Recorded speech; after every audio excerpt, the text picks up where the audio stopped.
15টা সুন্নত মুখস্থ রাখতে হবে। 1 নাম্বার সুন্নত ফজরের সালাত জামাতে পড়তে হবে। 2 নামাজ মুনাফিকদের কাছে সবচেয়ে কঠিন, একটা হচ্ছে ফজরের নামাজ আর একটা এশার নামাজ। 2 নাম্বার সুন্নাহ হচ্ছে আসওয়াক, মেসওয়াক করা। মাতফারাতুন লিল ফাম মারদাতুন লির রাব, মেসওয়াক করলে দাঁত পরিষ্কার থাকে, আল্লাহ খুশি হয়ে যায়। বিশ্বনবী বলেছেন যদি আমার উম্মতের জন্য কষ্ট না হতো প্রত্যেক নামাজের আগে মেসওয়াক করা আমি ফরজ করে দিতাম। সুবহানাল্লাহ। মেসওয়াক ছিল বিশ্বনবীর জীবনে শেষ আমল। এই মেসওয়াক করে বিশ্বনবী শেষ নিঃশ্বাস ত্যাগ করেছেন।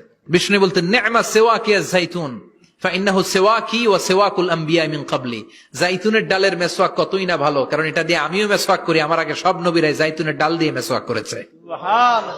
3 নাম্বার হচ্ছে দুহুন, তেল মালিশ করবেন। বিশ্বনবী যাইতুনের তেল চুলে আর গায়ে দিতেন। বিশ্বনবী বলতেন ওয়াদাহিনু ফাইন্না ফিত তাদহিনি বারাকাত, তেল খাও, তেল দাও, তেল মালিশ করো, তেলের ভেতরে আল্লাহ বরকত ঢুকাইয়া দিছে।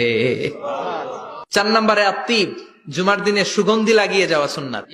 বিশ্বনবী বলতেন এই দুনিয়ার 3টা জিনিস আমার কাছে সবচাইতে প্রিয়। হুব্বিবা ইলাইয়া মিন দুনিয়াকুম সালাস, 1 হচ্ছে আন-নিসা, নারীদেরকে আমি পছন্দ করি। 2 হচ্ছে আত্তিব, সুগন্ধি লাগাতে আমি পছন্দ করি। বিশ্বনবীর কেউ সুগন্ধি হাদিয়া দিছে, বিশ্বনবী নেয় নাই, এরকম কোন ঘটনা ঘটে নাই। আল্লাহু আকবার। আবার বিশ্বনবী বলতেন আরবাউন মিন সুনানিল মুরসালিন, 4টা সুন্নাত সব নবীদের সুন্নাত। 1 নম্বরে আল হায়া মানে লজ্জা। আরেক বর্ণনা এসেছে আল খিতান মানে সুন্নাতে খাতনা, এটা সব নবীদের ছিল। আর সেওয়াক, সব নবীরা মেসওয়াক করেছেন।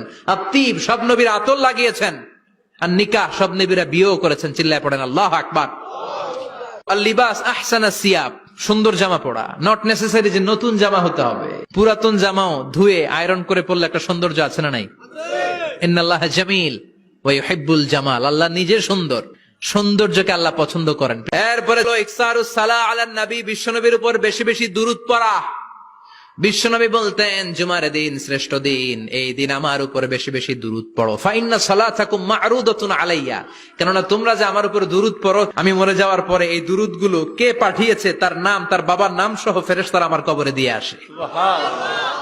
সাহাবারা বললেন ইয়া রাসূলুল্লাহ কাইফা সালাতুনা মা'রুদাতুন আলাই, আপনি মরে যাওয়ার পরে আমাদের দুরূদ কেমন করে আপনি দেখবেন? ওয়াকাদ আরিমতা, আপনি তো পচে গলে মাটির সাথে মিশে যাবেন। বিশ্বনবী বলেন ইন্নাল্লাহা হাররামা আলাল আরদি আন তাকুলা আজসাদাল আম্বিয়া, নবীদের লাশকে খেয়ে ফেলা, নবীদের লাশকে পচিয়ে ফেলা জমিনের সব মাটির জন্য আল্লাহ হারাম করে দিয়েছে।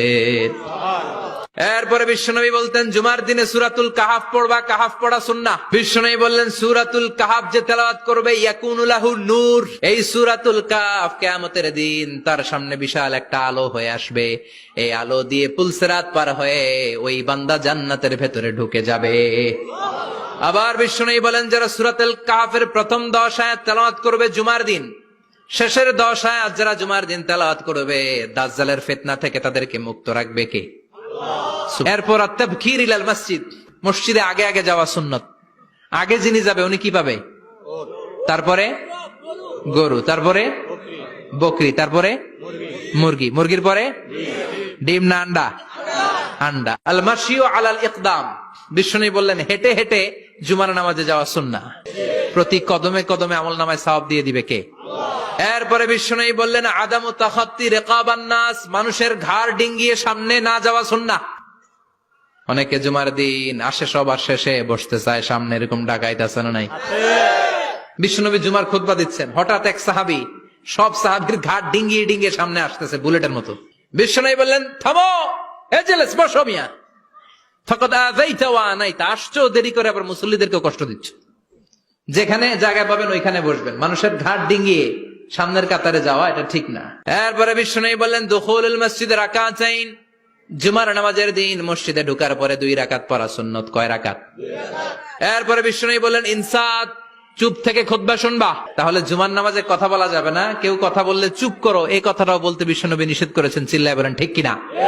এরপরে মজার একটা কথা বিশ্বনবী বলেছেন জুমার নামাজ পড়তে যে যদি কারো ঘুম আসে জায়গা চেঞ্জ করে বসো।